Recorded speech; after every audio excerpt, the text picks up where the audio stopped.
June 2024-এর মাধ্যমিক পরীক্ষার বাংলা প্রথম ভাষার প্রশ্ন আমি দেওয়ার চেষ্টা করছি, একবার তোমরা দেখে নেবে। লিখিত পরীক্ষা হবে 90 নম্বরের, আর তোমাদের প্রজেক্টে দেওয়া আছে 10 নম্বর। সেটা যে স্টাডি সেন্টারে ভর্তি হচ্ছে সেখান থেকেই প্রোভাইড করা হবে। তোমরা লিখিত পরীক্ষা দেবে 90 নম্বরে। যে দেখে নাও বাংলা প্রশ্নটা। এই প্রশ্নগুলি তোমরা স্ক্রিনশট নিয়ে রাখতে পারো। আমি ধীরে ধীরে করে এগিয়ে নিয়ে যাচ্ছি, তোমরা দেখে নাও। চেষ্টা করছি পরের দিনের পরীক্ষার উত্তর যাতে পরীক্ষার প্রশ্ন যাতে দেওয়া যেতে পারে। আজকে বাংলাটা একবার দেখে নাও, তোমরা স্ক্রিনশট নিয়ে রাখতে পারো।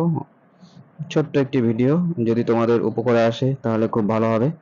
সম্পূর্ণ নতুন সিলেবাসে পরীক্ষা হচ্ছে, চেষ্টা করেছি তোমাদের যাতে নতুন সিলেবাসে কিছু প্রশ্ন তৈরি করা যায়। তো দেখতে থাকো। ভিডিওটা দেখার জন্য ধন্যবাদ। অবশ্যই ফলো করে রাখো।